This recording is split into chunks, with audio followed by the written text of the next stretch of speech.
Good day, our country. Oh, I think I forgot my microphone. Thank you very much.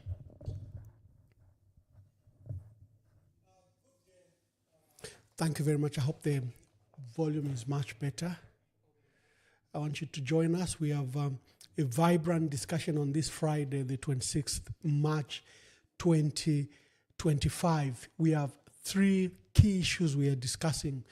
The Friday edition will merely do the updates of the issues that we had handled in the week. This is one way to track progress because in our country we have a habit of raising hot issues, and by the end of the week, people have abandoned these issues and have jumped on the new ones. And that doesn't help the debate, doesn't help resolve the issues. Matters begin just to pile up. So I think we'll be using the Friday edition to review what we discussed in the week and to see how much achievements have been done. For example, the issues that we did in the week, I think have been very wonderfully tackled, and we've raised the bar in the national debate, and our people are discussing the very issues we raised on Monday and Wednesday, and they've been national issues. We start the program with what we should see for our country, the Zambia we want. The national anthem tells us that we should stand and sing of a Zambia that is proud and that is free. A country ruled by instilling fear is not a land of the free. It is not a country that is safe, that is peaceful, or that is secure. We want a country that is admired, not feared. We want a country that our forefathers and foremothers dreamt of. A country that Harry Mwanga Nkombo hoped for. A country that Kenneth Kaunda prayed for. A country that Simon Mwansaka Pwepwe wished for. A country that Zambia fought for. In 1912, that was the first organized welfare association formed in Mwenzo in Nakonde to look for the interest of black people, of Africans in our country. 1935, the first industrial strike and the first mobilized trade unionism was born, and there was the first industrial strike in Wansha, in Mufulira, in Ndola, and other places, coordinated through Akalela music. People wondered how the strikes in 1935, no phone calls, no letters, no post office, no nothing, how that strike was coordinated. And it occurred at the same time in Luansha mine, Ndola mine, Mufulira mine, Chingola mine, and Kitwe mines. How did our forefathers do that strike? How did they coordinate? One of the key themes they used was a cultural event, because the colonial authorities had banned all other association other than sports and cultural association. So our today, they sent the message through Akalela, the Akalela dance, because the Akalela troupe would tour, and sponsored by the mines, would tour the towns. So they began to sing. And the whites couldn't understand the language. And that's how that first industrial strike was coordinated in one go at the same time across all towns, mining towns on the copper belt in 1935. So we need to celebrate 1935. 1948, the first formal political party formed by Mr. Mbikusta Lewanika, father to Wakashamba, the one who became the Litunga. 1953, we are the first, the political party that was formed by Mr. Lewanika was now transformed to the African National Congress, and the leadership was handed over. In fact, there was an election where Harry Mwanga Nkombo beat Mr. Mbikusta Lewanika. 1963 and also 1953 was very key to our country, because that was the first, again, formal opposition to the installation and implementation of the federal state of Nyasaland, Southern Rhodesia, and Northern Rhodesia. And it was the first organized form by our people to oppose the federation. And in 1963, the federation was abolished after the Moncton Commission that even prepared for our national constitution for 1964. 1964 is, of course, our national independence after key stakeholder engagement at Marlborough in London. 1969, the first referendum to remove all referendum because the independence constitution could not be amended without going for a referendum, without going to a referendum. So Dr. Kaunda and his government did what is called a mother of all referendum. He conducted a referendum to remove the clause that allowed for constitutional amendments to only take place if it will end up with the approval by our people, the referendum. That was the first coordinated time that the constitutional making process was undermined, because the referendum that required government to come to the people was removed. 1973, we saw the establishment of the one-party state and the Choma declaration, which then fostered the ANC to abandon its own constitution and to abandon and dissolve its own party and merge with UNIP. Then 1991, momentous occasion where our country returned to multi-party democracy, returned to freedom, to respecting human rights and freedoms. 2011, the second time that an incumbent president lost power other than the one in 1991. 2021, another momentous occasion where an incumbent lost power to a member of the opposition, and there has been peaceful transfer of power, 1991, 2011, and 2021.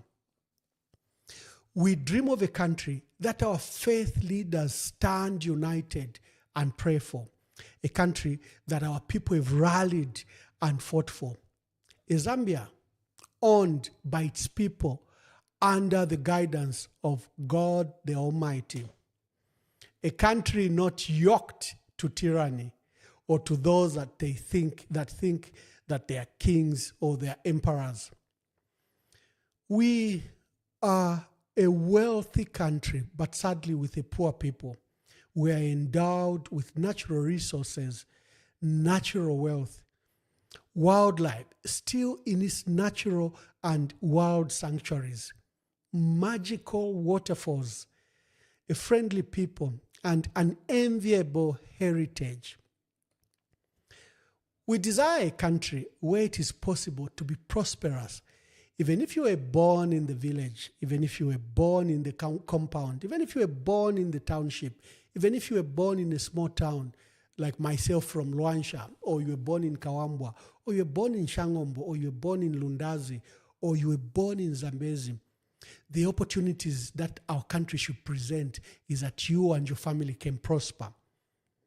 And this is only possible if we have an education system that gives knowledge, that empowers us, that gives us life and survival skills, not an education system that teaches us about Europe and Canada and doesn't empower us.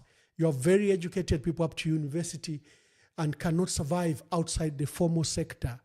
You need to align your education system to the type of an economy you have so that it's responsive and that the people that have been to school can also survive with or without a formal job.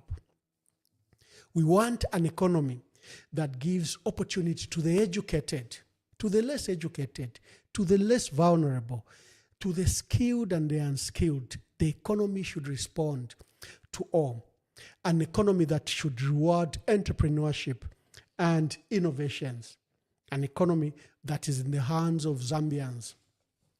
Not an economy which is in the hands of multinationals, like we are seeing the troubles in Northwestern Province and Copperbelt Province.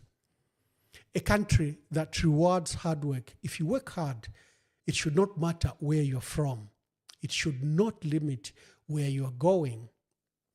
We should have housing that is decent, water and sanitation that is decent, jobs that can pay a living wage. God bless our country. God bless our people. And God save whoever is messing with Zambia. We begin our program by starting, first of all, I'll be rapid and quick. Today to be a short program because it's Friday. We recognize you may need to be with your family, or you could be out for entertainment, or it could just be a time and period for you to, save time for yourself. So we'll be quick. We'll discuss the issues and I'll open the phone lines. There's a number that is on the screen, 0973 078082 as the number to call us. The 2024 Zambia Bribe Payers Index, ZPPI, survey report was released the other day. It was done in coordination with Transparency International Zambia and the Anti-Corruption Commission. It demonstrates the probability and prevalence of corruption in institutions such as the police, passport office, Ministry of Lands, and other places. In 2021, the likelihood and probability of corruption was at 10.9%. In 2024, the corruption index has jumped to 15.3%. Our country in the last 4 years has become more corrupt than it was in 2021. There is both the participation of state institution leaders and ourselves. There is participation of all. Corruption has risen from 10.9% in 2021 to 15.3%. This, I would not doubt, you would not doubt. First of all, the large acts of corruption. This is the only government that procures, up to a large chunk of our national budget goes to procurement, because government has to buy goods and services. Government has to procure roads, has to procure infrastructure, they have to procure stationery. The defense forces have to buy food for our personnel. So the large chunk of our money does go to procurement. And therefore, you've seen the agitation by cooperating partners that help with our national budget, by the Auditor General's report, and by you, the citizens. You worry that this money ends up looted, filtered to civil servants, to political leaders, to ministers, to the president. You worry that this money is stolen. And that is why we should worry when all major procurements in the country are done through single sourcing. I'm glad that my fears were confirmed when Secretary to Treasury, my dear brother Felix Nkulukusa, appeared before the Public Accounts Committee. And he said he couldn't explain why Ministry of Agriculture, Ministry of Energy, CDF, Ministry of Local Government, is engaged just in single sourcing. No open tender, no public tender, no competitive process.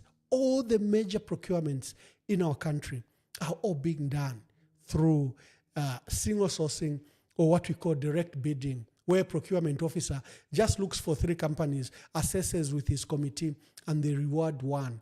Felix Nkulukusa, Secretary to Treasury, said this is motivated by nothing else but corruption. And he says these officials, whether they are ministers, whether they are procurement officers, whether they are permanent secretaries, they all rush back to those suppliers. So when you see a scream that $13 million has been spent to buy ambulances, it's not that we are against the purchase of ambulances for our country or for our people.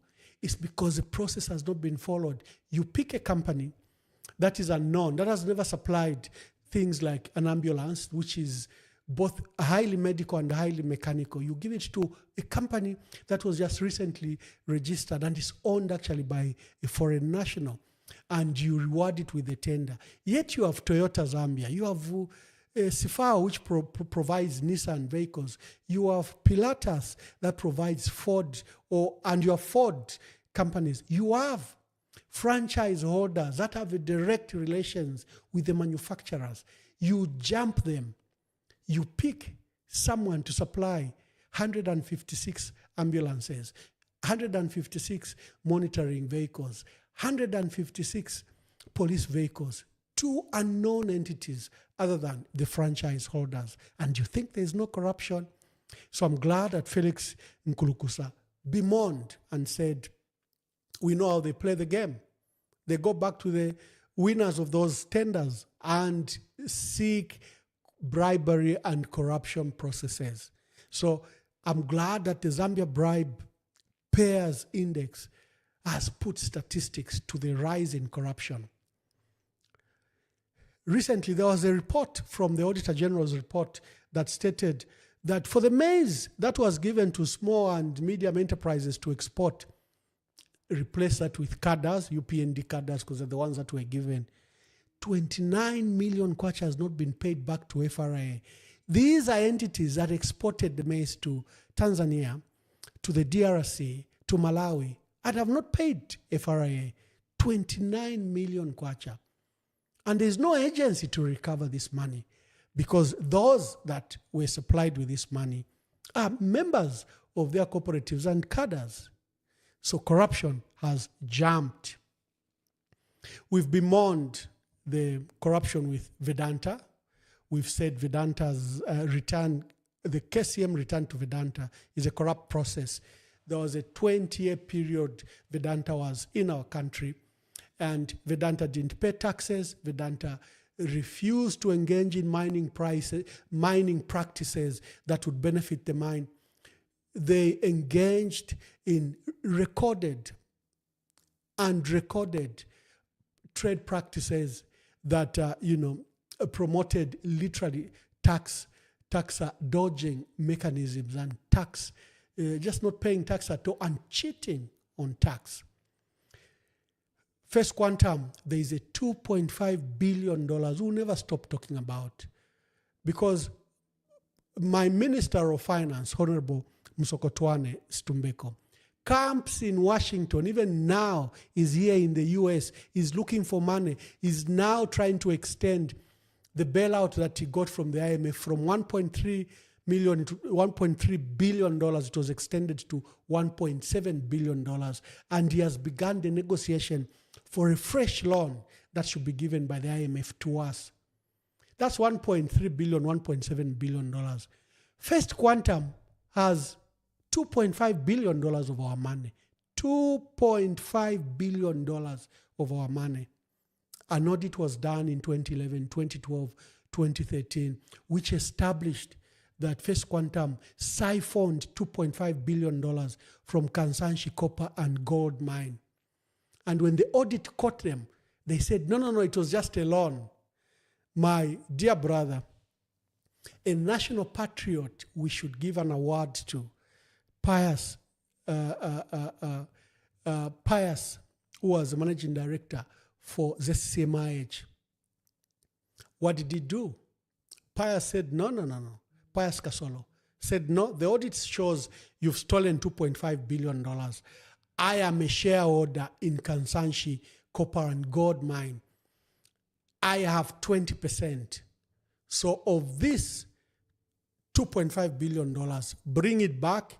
No one authorized this loan, and you have stolen this $2.5 billion.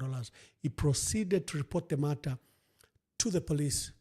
He proceeded to take an action in the Lusaka High Court. He proceeded to take another arbitration process in London to recover the $2.5 billion that First Quantum stole from Kansanshi copper mines.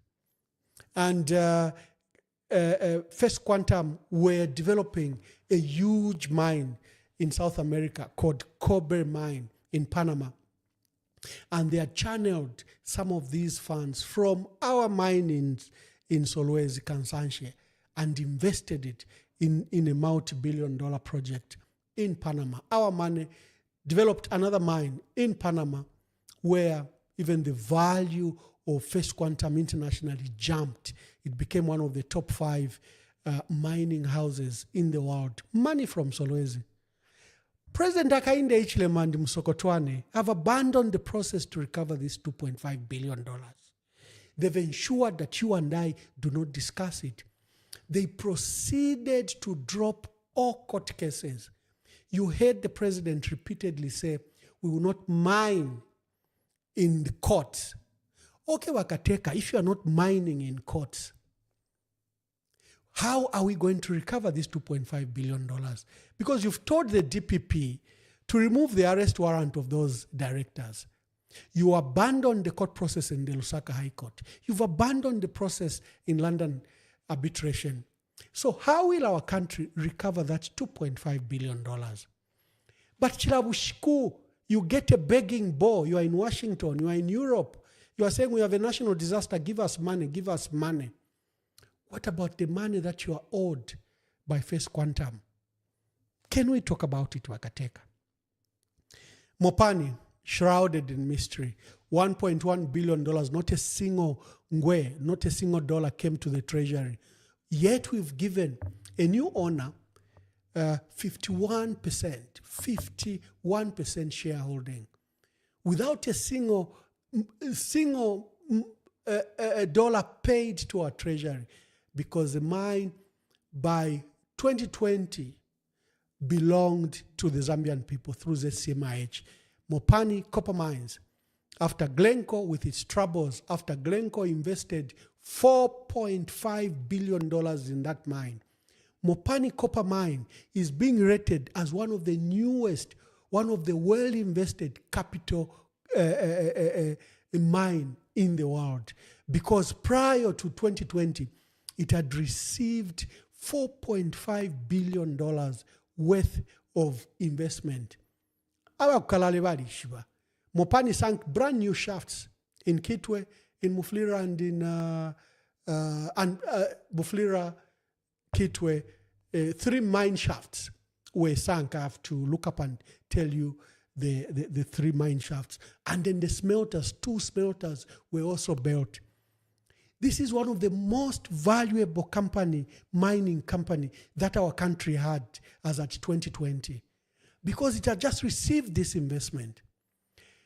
And it just needed $300 million to begin the operation, tie up the investment, and begin the mining. And it was going to be giving the country minimum 200,000 metric tons, totally owned by the Zambian government. When President Hakainde Hichilema came into office, he told the CMIH management to stop looking for the $300 million, that they were going to look for an equity partner. Both Msokotwane, Kabuswe, and President Hakainde Hichilema know the value of that Mopani. They know how new that mine is. There is no mine that has received the kind of investment that Mopani received and gave it new life, added, I think, 40-year new life to an old legacy mine. President Hakainde Hichilema knew the value of that mine. He knew. That is why they created the crisis where they literally stopped any mining. They couldn't allow the CMIH to go to the markets to get this $300 million and begin the operations. They appointed Dolly Kabanda, and Dolly Kabanda, a competent banker, renowned leader in the business industry, to chair the CMIH. What was clear is that if you're to get an equity partner, the process should be transparent. We advertised. First, we got an international company to do the evaluation and advertisement.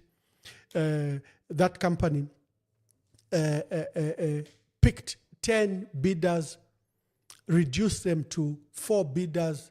This is Rothschild of London. It was an entity in South Africa as a subsidiary that did this process. 4 bidders were announced to the country. Bloomberg announced them in London, in Paris, in New York. But in December, we woke up to a rude shock. President Hakainde Hichilema announced a new bidder who didn't participate in the process as a winner of a bid that they didn't participate in. Dori Kabanda had already resigned. I think she had seen the interference, the machinations, and the corruption, and a distinguished, legacy. I think she didn't want it soiled in any way, and she respectfully withdrew from the process. So here is International Resource Holding company, a company that never participated in the tender, to be an equity partner, win this award. And then the terms are not clear. $1.1 billion was pledged. None of that money came to the treasury. They said $400 million will go to pay Glencore.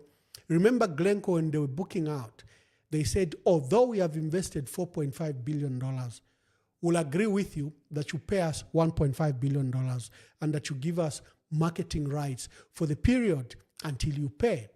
So there was that $1.5 billion outstanding. In fact, by 2021, 2022, Mopani had paid a huge chunk towards that money. So the $400 million went to Glencore, and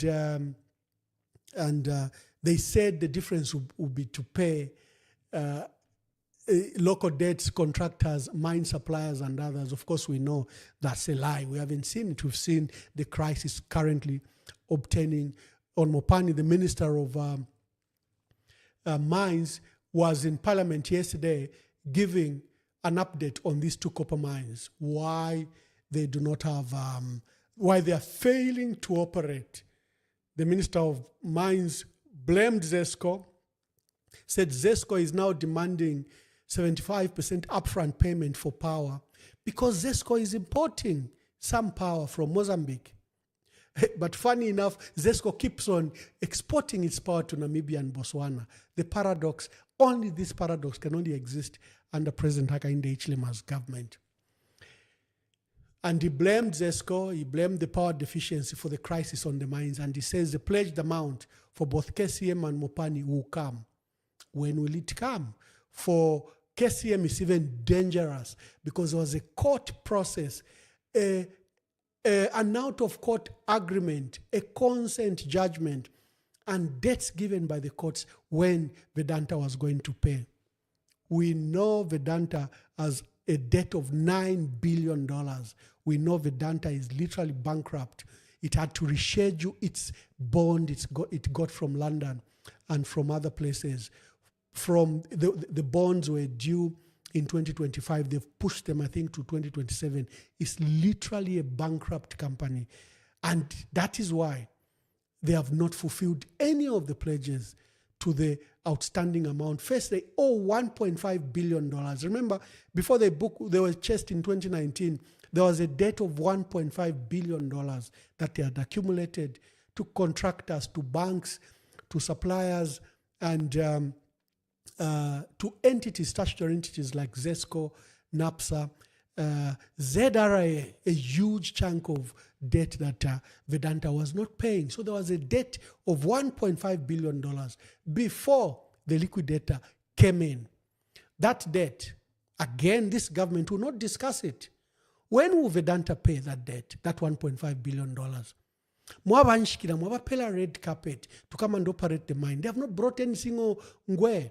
In fact, they are relying on the current production to then attempt to finance all these issues. What was then the rationale of giving KCM back to Vedanta if they were not going to clear the debt they had accumulated of $1.5 billion? Ngamwawika ponesha ku first quantum isha ukansanshi mwe wantu wakwalesa. We shouldn't be poor. We shouldn't have a begging bowl. Our money can finance our country. Then we have CDF, which is being looted. It has become a looting frenzy as a 2023 audit from the National Audit Office, from the Auditor General's Office, has demonstrated. CDF is just being looted. No loan is being paid back. The grants are just being looted just when they give, just there and then. Some people have even been taking this money and they're buying treasury and government bonds. CDF, which is supposed to be a celebrated program to impact at local level, has become a feeding and corrupt frenzy for the UPND. and it's established cooperatives. The audit is very damning. They are literally stealing this money with contempt and without regard to any process. Look at that audit that was recently done on CDF. It is a looting exercise. Yet this is supposed to be a celebrated process. You have seen certain MPs post how CDF is working very well. It's a looting frenzy. For the MPs that are celebrating it, that means they've bought a yellow machine. And if you buy those expensive equipment, like we talked about procurement processes, it benefits everyone that is involved. And the yellow machines, these graders, and are packed the whole year at the Airport fuel. Then what was the purpose of buying these expensive machines? They are packed in Zambezi, in Kalabo, in Mongu, in Lufwanyama. They are all packed in Kanchibia, in everywhere they are packed. Yet the roads are not done. Yet the feeder roads are not done. Yet, oh, come on. You saw one MP who bought tractors, who bought sowers, who bought everything and bragged on Facebook.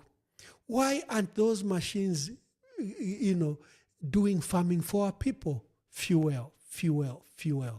And couldn't there be a coordinated process of buying these machines?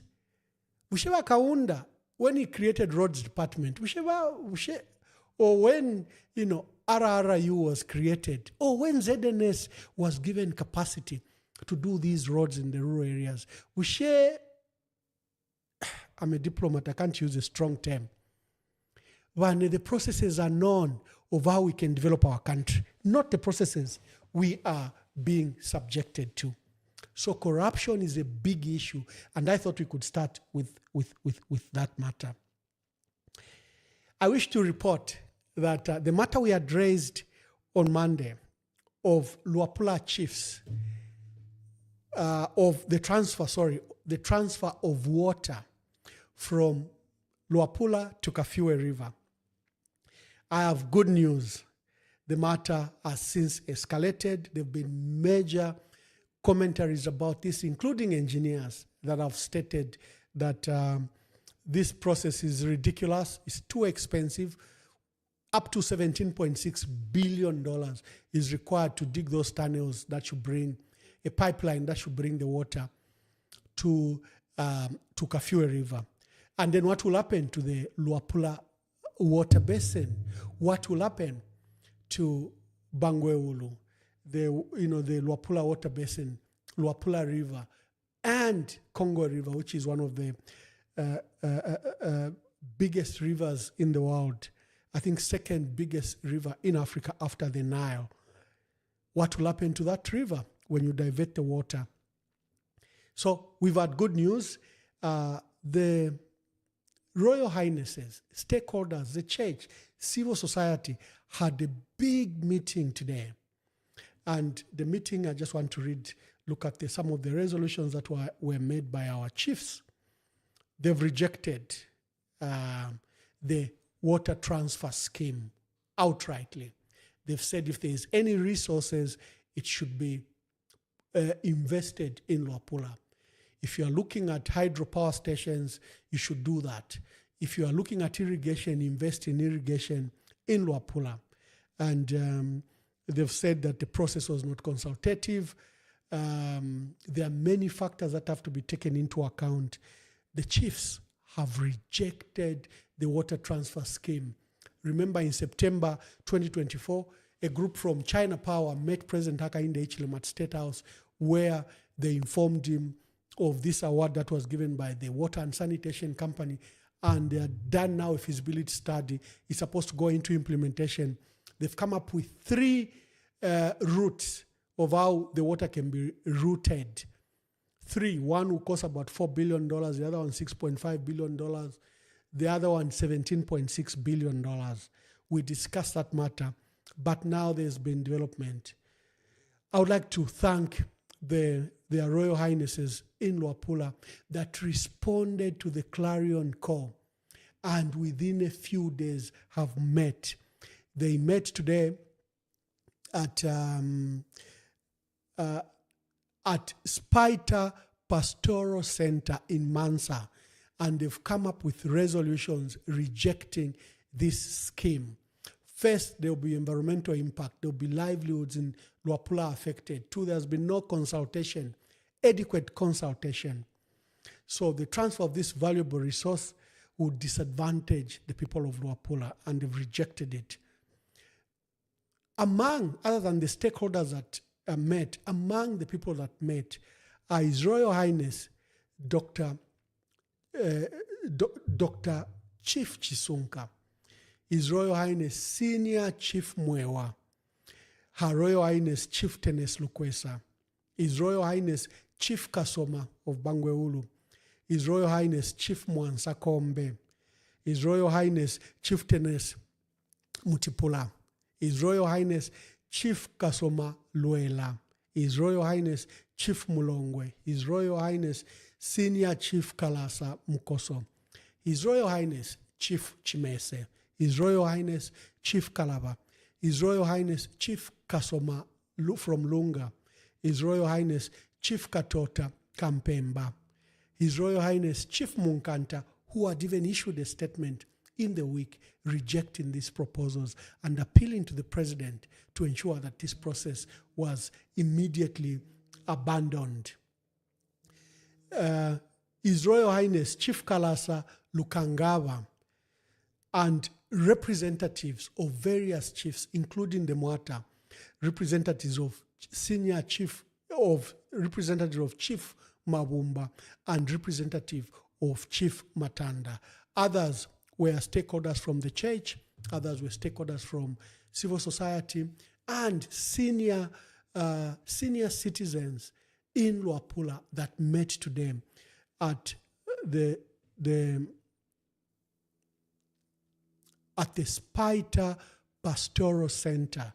I'm glad it's named Spiter. I think it's named after Bishop Spiter, one of the famous, the late Bishop Spiter, who was very influential in governance, and I'm glad that this center is named after him.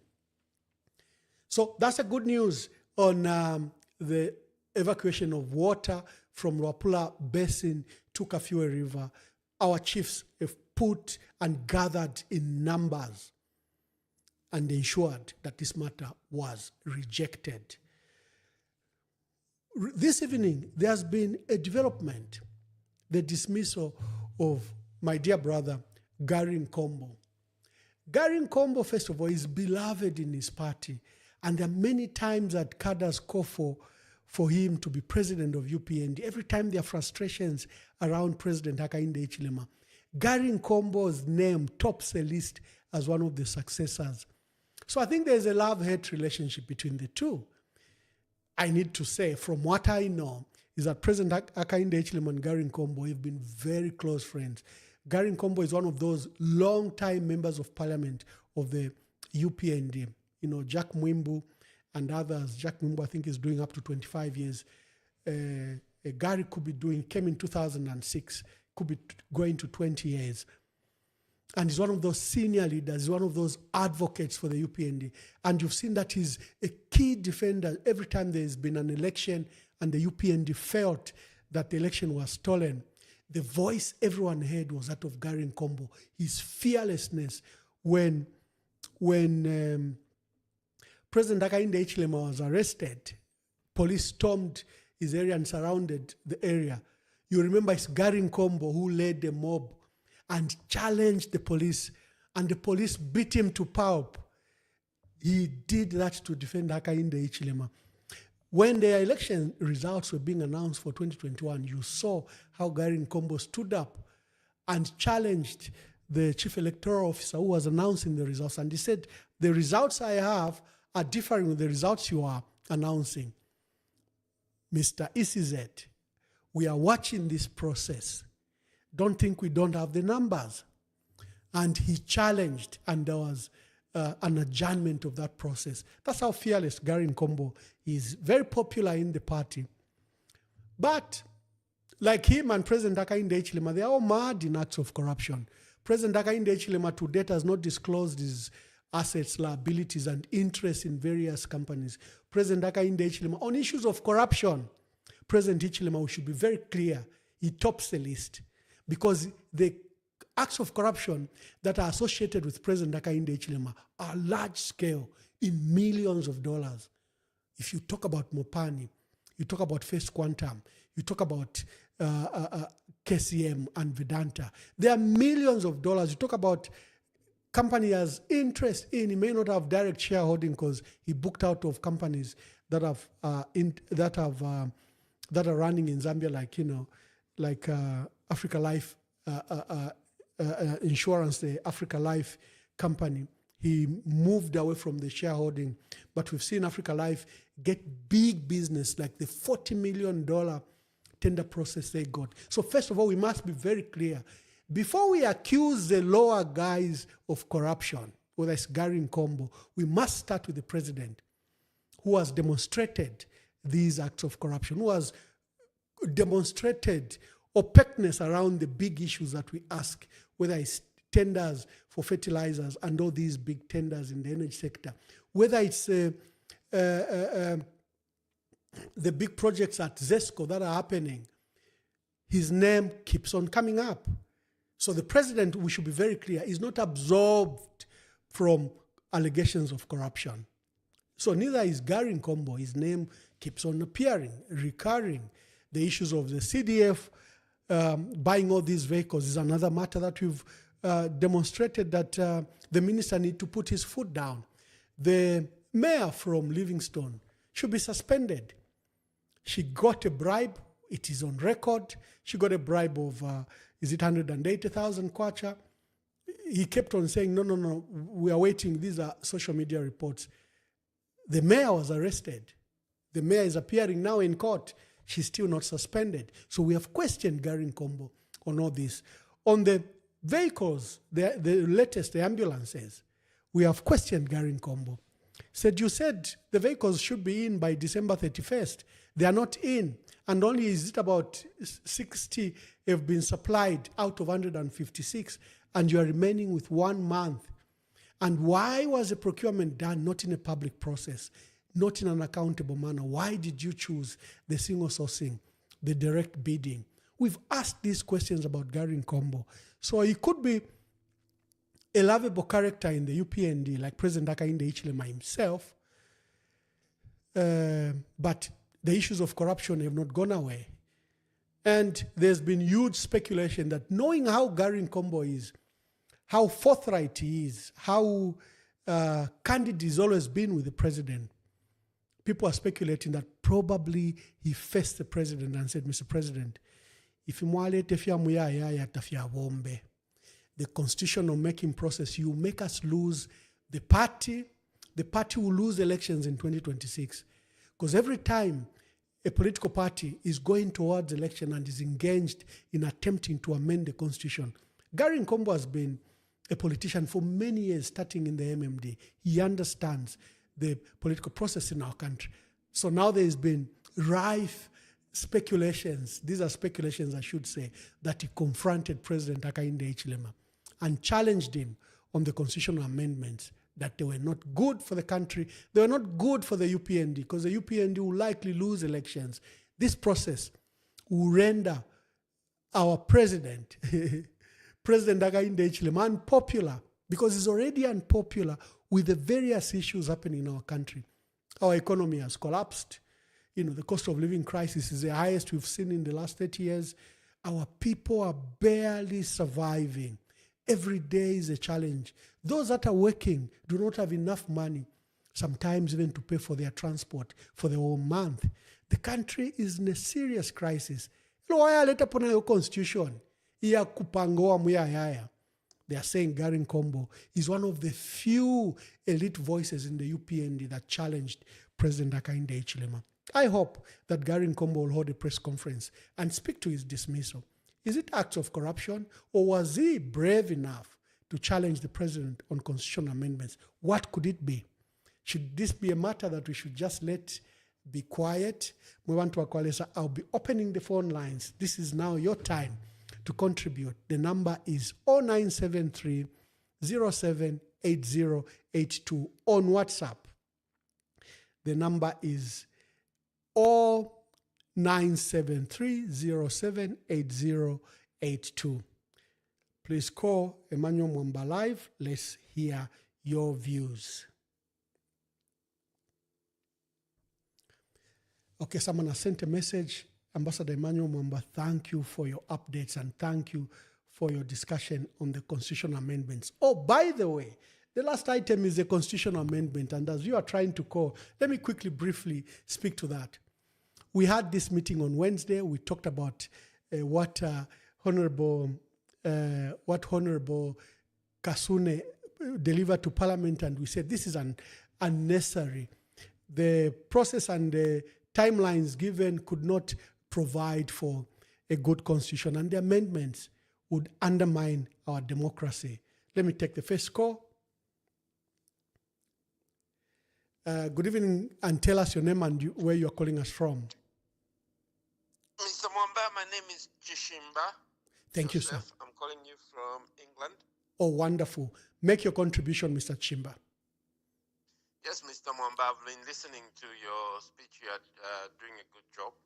I just wonder, my worry is that every time you politicians talk about corruptions, corruption. Nobody is really talking about what they can do to correct it. That same Mr. Kasolo you had quoted following that 2.5 billion issue was unceremoniously fired by the PF. I think that was related to the 2.5 billion. Now, what can you tell us or assure us that in the future we are going to have a better government if we change in 2026? Because, Mr. Mwamba, I can assure you, this Alewere Lapo agenda will just be more of the same. Thank you. Thank you. Thank you, Mr. Chimba from London. There are many things we can do. First is to depoliticize procurement process. This is the largest chunk. Okay, there's another call. Let's take as many calls as possible. I have spoken for 45 minutes. Your name and where you are calling us from? Good afternoon. I don't know whether it's morning or afternoon. Yes. My name is Joseph, Your Excellency. You're one of those people that have remained, that are credible, truthful, honest, in the way they've carried their politics in Zambia. I fully understand why to date, we have, UPND tried by all means to discredit you, because you've always faced them with facts, truth, and these are things that they're allergic to. They don't like truth, they don't like facts, because they are liars. The things that you've brought out today, one thing I expected is that, the following here, people that were listening should have been beyond, 1,000. We should have been talking about 1 million right now, because the truth that you've brought out today, this is the information that Zambians needed. As you were explaining all these things, I was paying attention and also checking, and everything is actually tallying. We are at a point of time in our nation where even our forefathers that fought for our independence, democracy, are actually turning in their graves because of the selfishness of one individual who is actually the most corrupt person in our country. This is evident to the fact that this man has refused to start with, to declare his assets. So whatever it is that he talks about, the fight against corruption, is neither there or here. All those are lies, because he is the champion of corruption. This UPND, the firing of Nkombo, is testimony enough that this kingdom is actually crumbling. this kingdom is crumbling. Our democracy is anchored on the fact that there is a respect of the rule of law, which is actually anchored by our constitution. And by him trying to manipulate his constitution, this constitution, so that he may fit, these are not just hearsays. It's the truth, it's the reality, Your Excellency. May God continue to bless you and keep you in good health. Continue speaking, Mwamba. You are literally speaking. You are literally speaking for the masses. You are literally speaking for the masses. They hate being confronted with the truth, but this is the truth. Everything you've spoken about regarding the mines, the things you've spoken about regarding, what is happening in Luapula, these are truths that anyone can go find out, and they'll find them as they really are. His shareholdings in all these parastatals or companies, this information is there for everyone to see. So I'm really bleeding. I can't say much, but I'm really bleeding for our nation. Thank you so much, sir. Thank you for your call. I'm grateful. Thank you very much.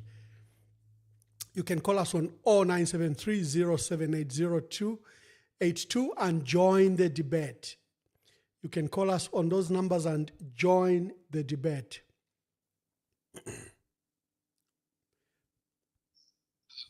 Good evening, and tell us where you're calling us from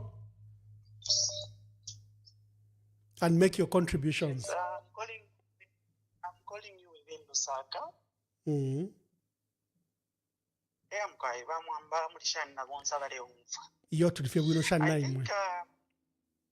I think I'll pick the issue of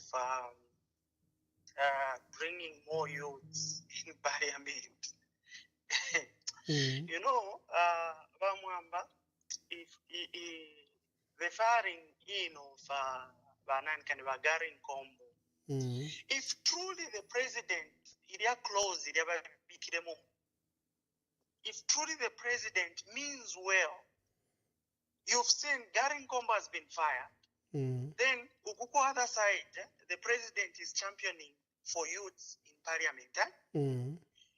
But how come if the president means well, how come minister? Surely. Oh, he has appointed Gift Simunza Sialubalo, the Snazongwe MP. Yes, that man he has appointed. If the president means well, the best thing he could have done, he could have appointed a young person to Ukupiana Nkombo. Like Seshek MP. Seshek MP is a youth. Yes, Kangombe. what is the problem with Kangombe? Oh, that's a good point. This MP from this one Maveta, at least is young. Yeah, Maveta, and is well informed from Kankoyo. Yes. Or even our dear brother from Katuba here. These are all young people. Yes. Yeah. So my point is, what is the president advocating for? And the question is, support.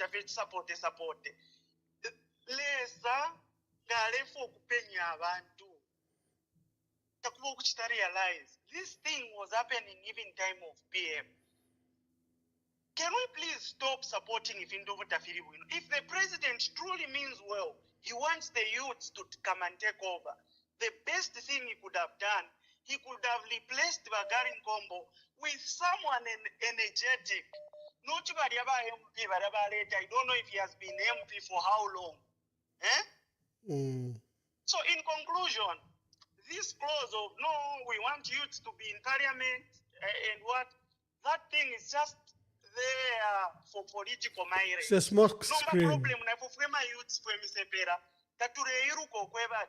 What is the intention? Because he means well with what he's doing. But the firing in of Nkombo, it has brought now things. We are able to see. We're expecting, if we were talking about Nkombo, Mabeta, Romeo Kangombe could have taken over that position. But we are just championing to say, no, we want youth to be in parliament. ala okubepwa no mwaka tatu abepwe. This time around we mean serious business, and my appeal kuli ba youth bonse mwemisepera. What is happening here? So that we are able to see that this government doesn't mean well for us. Thank you very much. Our caller from Lusaka has brought out a very key issue. The UPND, a very young, vibrant men and women, young people as members of parliament. If the president really means well in empowering the youths, why hasn't he appointed any of this from Nkombo to Mabeta or to our brother from Katuba and any of these young MPs? Thank you, my brother, for that insight. Please make your contribution. Hello, this is Andrew Nsama from Musaka. Okay, my brother, please make your contribution. Okay. I want to make some contribution. Thank you very much. Please proceed. Oh, yeah. Proceed. I'm just reading the messages so that at least I can respond to both ways. Well, yeah, I wanted to find out over the issue that you have raised over, of course, which is the fighting of Uganda. Kindly mute your device. Kindly mute your device, because you'll be hearing feedback and you think you are not live. Just mute your device. Yeah, which you have seen before, even under PF.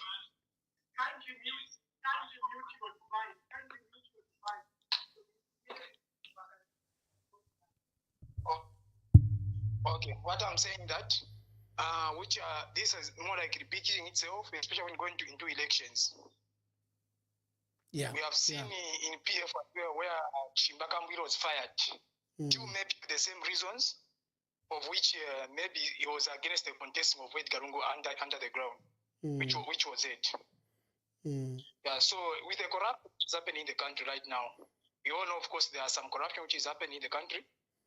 And of course, we are expecting President Church to appoint a fellow youth, which is part of the constitution. But what we have observed is that, these issues of politics, they repeat just themselves. In Bemba Chirati, Imputi Rata Ibraku. What is it that when you come into powers, you are trying to push her to come into powers, PF? How possible is it that would be different from? Because these things you have been hearing, most of the time it happens just like this. And we as youth, most of the time we are being affected in the way the government is being lined. Of course, we have seen old people being appointed, being given good positions. And youth, most of the time they have been sidelined. In actuality, it's not about the constitution which can change things to put youths in big position. It's the president himself appointing youths where they see that youths are fully needed. Yeah, so I don't know how you clarify how you are going to work being different, because you have tested power before as PF. It will not be the first time we have heard these stories, even before in the previous government. Even this time around, just one and the same stories. How are you going to tell us? How are you going to do different from the current government? Okay. Thank you very much, my brother. There's a question here that Ambassador Mwamba, what do you mean about that Mopani invested, that Mopani is one of the new mines, mines had closed under PF, and he's saying what investment was done in Mopani. He says, I'm not telling the truth, I'm telling lies, like they like to say. Here is the investment that was done in Mopani by Glencore. They sank synclinorium shaft. This was sunk to the depth of 1,200 meters to access all reserves at deeper depth synclinorium shaft in Kitwe. Then Mindolo deep shaft, again sunk to a depth of 2,020 meters to replace the existing infrastructure at Tinkana mine site and to extend the life of the mine. Then Henderson shaft sank to a depth of 1,547 meters, which has become, one of the deepest ever shafts sunk in Zambia. Mwebantu bakwalesa, the whole work for Mopani was done. Look at the investment. And then 3 concentrators brand new concentrators were built at Nkana mine in Kitwe and at Mufulira mine. ZCCMIH by 2020 just required $300 million to kickstart. Ukuyasha vekwati ni motoka. That is a mine that has been given away in opaque manner to an unknown entity, one of your biggest, best, well-capitalized mines in the world. This mine, when all these shafts begin to run, you will see even the production of copper will rise. But who will benefit? It's not our country. It's been given away. They couldn't allow the CMIH or get an equity partner in a process that was transparent. So I thought I could answer that person who wishes to do politics thinking I don't bring facts when I come to the table. So please call. Sorry, I had to intervene.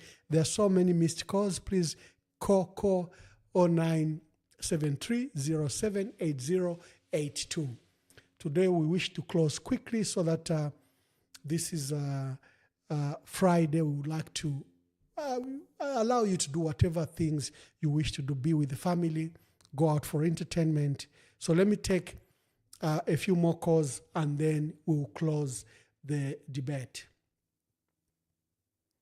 Please call on 0973078082. On the Constitution, we are glad that Law Association of Zambia came and gave a very detailed response.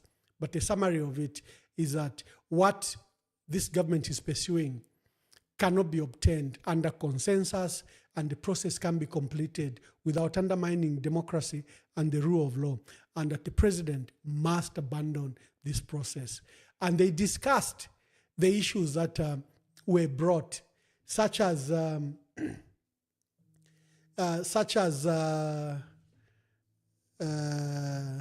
the people calling on these other numbers. Hello, good evening. Oh, yeah, that's a personal number, so I was just thinking maybe someone is trying to call me. Please, if you wish to call on 0973-078082. So, LAS is very clear. The process can be achieved. You can't garner the consensus building process that is required to achieve a credible, durable, and long-lasting constitution. And they feared manipulation, that this is butane reloaded, butane, literally is butane. So they've rejected the proposed constitutional amendments on account of time. And many of the proposals are proposals that have been rejected in the past. So we have a caller. Please make your contributions and tell us your name and make your contributions. Simtoe, within Lusaka. Yes, sir. Quickly, let me just touch the issue of the constitution amendment. Yes. I think the voices of the Zambians are loud and clear. Loud and clear. And, history has taught us anyone that has gone against the will of the people, they've ended up, falling terribly.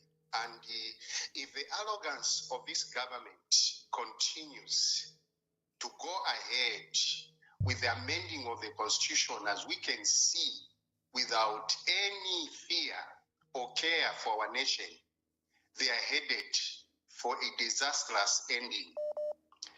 People, the civil society have said, no, we can't do this before the elections. This requires consensus from everyone. The church has spoken, LAS has spoken the same thing. So my question still begs, to whose interest is this enactment or amendment of the constitution if the owners of the constitutions and the claims this constitution is for Zambians. To whose interest is this being done? The more reason we are so suspicious that he's trying to use the clauses is, flouted up out there as means or stepping stone to sneak in what he really wants to do. But Zambia is for Zambians. This one he must know, he must understand. Zambia is for Zambians, and Zambians have fought before. There have been people who are much, much smarter. I can actually read in all these constitutional things, I can actually see Max Muwe in it all the way. But he must understand that Zambia is bigger than, an individual. Thank you very much. Oh, thank you. Ambassador. Thank you, Mr. Smuto, once again. Thank you for your contributions. Please call okay. Good evening. Please tell us your name and where you're calling us from and make your contributions. I'm calling you from Zambia, Honorable. Mkwai. Amashina Mbindine or Patrick Kafwimbi. The other name Shai Kepo. Okay. Mkwai. Va Emmanuel Nalimikonka sana. And if we wambi tatu fano kufisa. Chintunga chiri wino. Tulachikonka no kutasha. Iga ya isapwe yali tupapusha. With impunity. These guys, they lie morning, afternoon, and at night. Even for supper, they eat lies. But Edgar Lungu, Feba Bombede, Finto Feba Bombede, Ida Bridge, they were busy condemning it, which was connecting Zambia, Botswana, and Zimbabwe. They condemned it. They are just wasting resources. And they are the ones, without shame, Okuya Mukuisula bridge area. Not even a point over land reportirati would like to thank our previous government for building this bridge. Yeah. Into things son of Balanda, and they shouldn't think our memories are too small. If our memories are GBO talk what son and every single lie that they lied, and we are watching. So what I'm asking you, Mwamba, from Ngachita Inoshta, tighten up all the loopholes of election fraud. Yeah. From these guys. Like what you did in Petauke. They tried by all means to try and win those elections through backdoor. But all of us were watching. We don't want to go into the streets. But the only way we're going to be protesting is by tightening up everything. Such that at the end of the day, the same way they killed Kungo, they shouldn't think we have forgotten. Our memories are still fresh. Unless if they are saying that they should jail all of us and let them increase the numbers of prisons. Because inside we are hating, not Namanga. They want to bring us to issues every day, trying to bring up something so that they derail us from their happenings. We know about their corruption. We know what they want to do with the constitution. Some of us, we deliberately go using Yangozi to try and see what the people are saying on the ground. This guy has lost popularity. So Okay. now he wants to make sure that he finds a way of bringing confusion. After that, he can even now try to shut down the governance of the country, so that at the end of the day, he says, kuli fyongo, we can't have elections. No, there's instability, we can't do this. So bamwamba ofondemero ko vyakutirati communicate with Donse and all other political parties, so that you tighten all the electoral malpractice frauds by these guys. Some of us are willing to be pouring for you people, not because we want you to pay us, no, but we want to ensure that you secure the vote smoothly, and we secure the needed votes around. Okay. And if My dear brother, I can see there are many calls in the background. Maybe quickly. And we'll keep on following you and open up our inbox point so that we can be sending messages to you. Okay. Thank you very much. Thank you very much. God bless you and happy weekend. Yeah, there are many calls in the background. Please call, but sometimes we have to allow our people to make their contributions. Today we're discussing, number one, the issue of corruption. The 2024 Zambia Bribe Payers Index survey report was released by Transparency International. It's done together with the Anti-Corruption Commission, and it has shown that corruption in Zambia has risen dramatically from 10.9% to 15.3%. We also affirm that the large-scale acts of corruption have also gone very up, especially that all the major tenders in our country are done through a process that is either single-sourced or which is called direct bidding, where the process is not competitive, no public tender is advertised, and the selection is done in that manner. Then the proposed transfer of water from Luapula Basin to Kafiwe River. The chiefs met at Spita Center in Luapula, and 18 chiefs under short notice attended this meeting, and they've rejected the process of transferring water from Luapula for lack of transparency, lack of engagement with credible stakeholders, and what it will do to Luapula. The proposed constitutional amendments, the Law Association of Zambia has rejected the proposed amendment. One, on account of time. Two, it's a duplicate of most elements of Bill 10.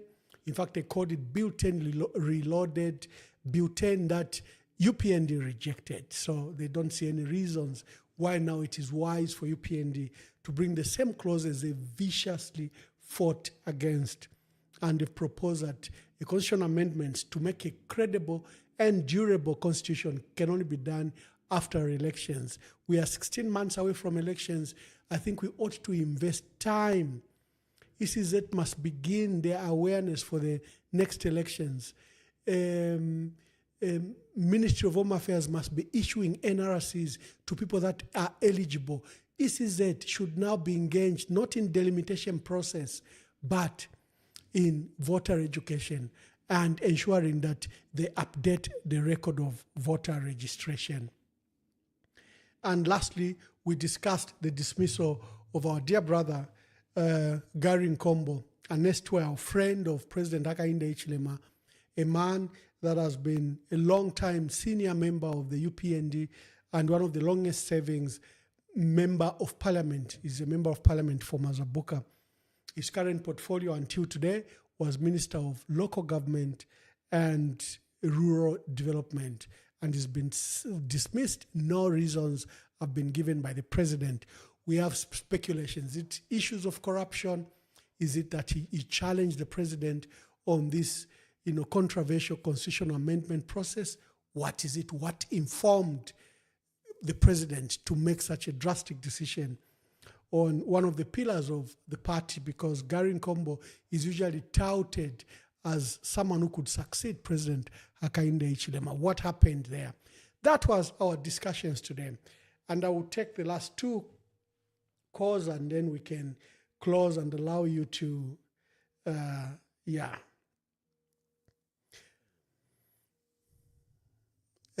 okay.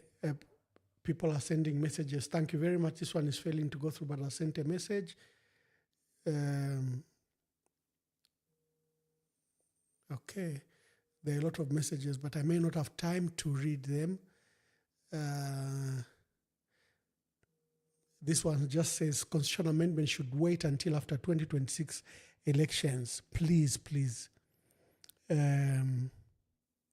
This one, she's a lady, Miss Kalenga Hope, says, you're really doing a good job, Honorable. Keep speaking for the masses. One fact about you is you don't fear. From Chifunabuli Luapula. Please, please. Okay. This was a caller from the one I've read is just sorry, I mentioned the wrong name. The person who has sent this is says I should be anonymous, from Lusaka. It's not the name I mentioned, sorry.